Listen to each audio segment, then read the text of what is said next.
Jalur selatan Jawa Barat atau bisa dibilang jalur Priangan Timur ini merupakan jalur yang cukup prospek bagi para pengusaha transportasi, khususnya perusahaan otobus. Ada beberapa PO mengisi jalur ini, dari yang punya nama besar hingga PO yang bisa dibilang PO baru di ranah akap, bersaing ketat di jalur ini. Dan siapa sajakah mereka? Mari kita ulas bersama di Ngulas Bis.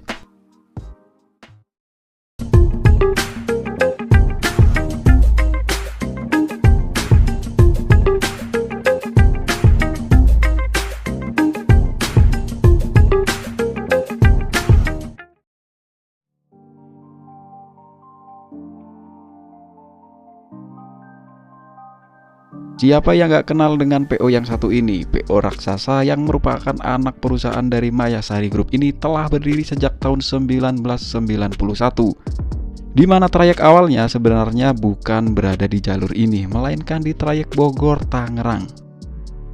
Pada tahun 2001, setelah mengalami perkembangan yang cukup masif, Prima Jasa melakukan ekspansi trayek dengan bermain ke beberapa daerah di Jawa Barat. Tak terkecuali dengan daerah jalur selatan Jawa Barat, di mana saat itu telah ada beberapa pemain di jalur ini seperti PO Budiman dan Doa Ibu, yang membuat Prima Jasa mau gak mau harus ikut dalam persaingan dengan menawarkan beberapa kelas layanan meliputi kelas ekonomi, bisnis AC, dan eksekutif. Lambat laun, Prima Jasa terus bertumbuh dengan jumlah armadanya yang semakin bertambah banyak dan mulai menunjukkan taringnya di jalur selatan Jawa Barat ini. Dalam persaingan yang cukup ketat, Prima Jasa mampu menggait para penumpang di jalur ini. Hingga kini, Prima Jasa terus jadi pemain yang patut diperhitungkan di jalur ini.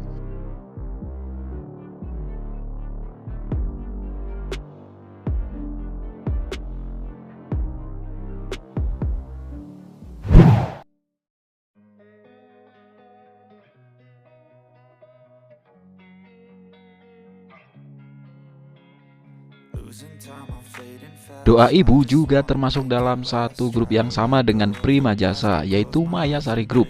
Meskipun dalam satu grup yang sama, PO Doa Ibu dan Prima Jasa memiliki manajemen yang berbeda, dan Doa Ibu tetap menjadi pesaing ketat dari Prima Jasa, khususnya di jalur ini. Doa Ibu telah berdiri sejak tahun 1990, berasal dari Tasikmalaya. Itu artinya PO ini merupakan PO pribumi asal Priangan Timur, di mana trayeknya melayani rute di daerah Priangan Timur hingga merambah ke Jawa Tengah seperti Cilacap, Sidareja, Karangpucung.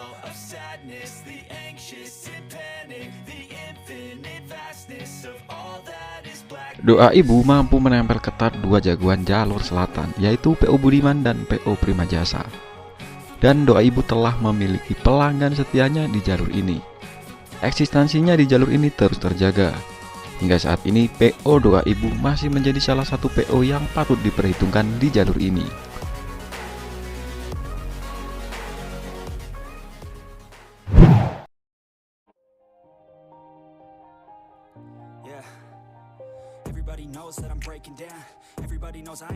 PO asal Ciamis ini telah berdiri sejak tahun 1977 dan mungkin Gapuraning Rahayu menjadi yang paling tua dari semua pesaing yang ada. Pada saat awal pendiriannya, PO ini hanya memiliki trayek Tasikmalaya Cirebon. Bermodal 2 unit armada minibus Mitsubishi Colt Diesel, di trayek tersebut mendapat sambutan yang cukup luar biasa. Seiring berjalannya waktu, Gapuraning Rahayu mengalami perkembangan hingga penambahan armada pun juga tak luput untuk dilakukan. Beriringan dengan membuka trayek akap ke Jakarta dari Tasikmalaya, Ciamis, Banjar, dan Pangandaran. Lalu diteruskan hingga ke Jawa Tengah seperti Karangpucung, Sidareja, Wangon, Cilacap, Kabunganten, dan Kroya. Gapuraning Rahayu hadir di tengah-tengah kuatnya dominasi dari Merdeka Group kala itu. Dengan perlahan-lahan, kehadiran Gapuraning Rahayu akhirnya mampu diterima dengan baik oleh masyarakat. Hingga saat ini, Gapuraning Rahayu telah meraih kesuksesan di jalur Priangan Timur ini, di mana Gapuraning Rahayu memiliki basis penumpang yang cukup banyak, terutama di daerah perbatasan antara Jawa Barat dan Jawa Tengah di bagian selatan.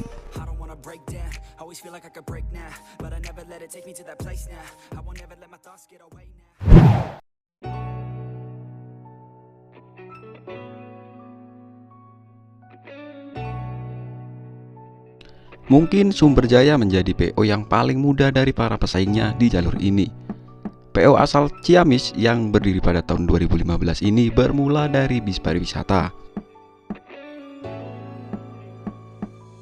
Tak butuh waktu lama bagi Sumber Jaya untuk bisa dikenal luas di masyarakat.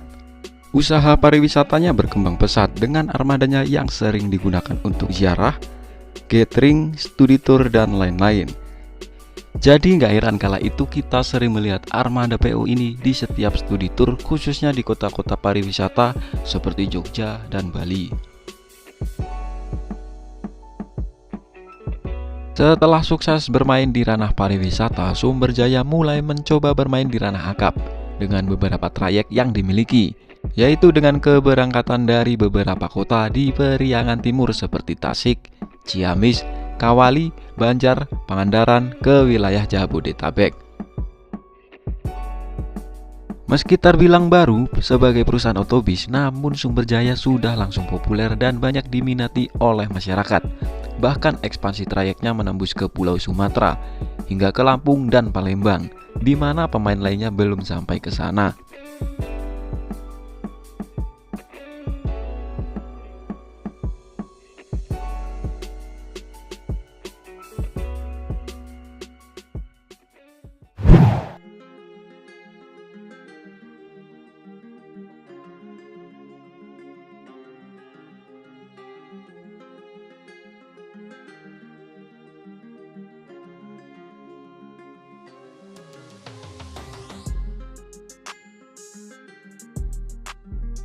Yang terakhir ada PO dengan nama besar di jalur ini, yaitu PO Budiman.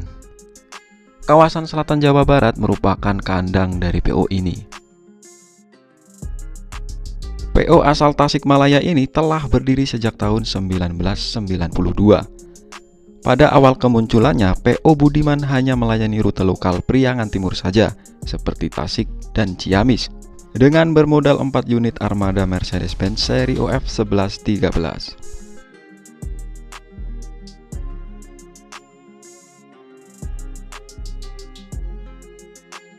Pada masa itu, Budiman yang masih seumur jagung harus berhadapan dengan para senior yang sudah menguasai jalur tersebut, salah satunya seperti Merdeka Group.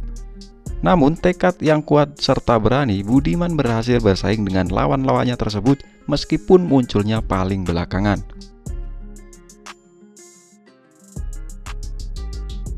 Budiman terus melejit dengan banyaknya trayek yang dimiliki dari wilayah Priangan Timur menuju ke Jabodetabek, dan beberapa trayek lainnya di daerah Jawa Tengah seperti Jogja, Semarang, Solo, Wonogiri, Wonosobo, dan masih banyak yang lainnya dengan tujuan ke Ciamis, Tasik, Sukabumi, dan Bandung. PO Budiman menjadi pesaing terberat di jalur selatan Jawa Barat karena armadanya yang banyak hingga punya basis penumpang yang banyak juga, membuat PO Budiman patut diperhitungkan di jalur ini.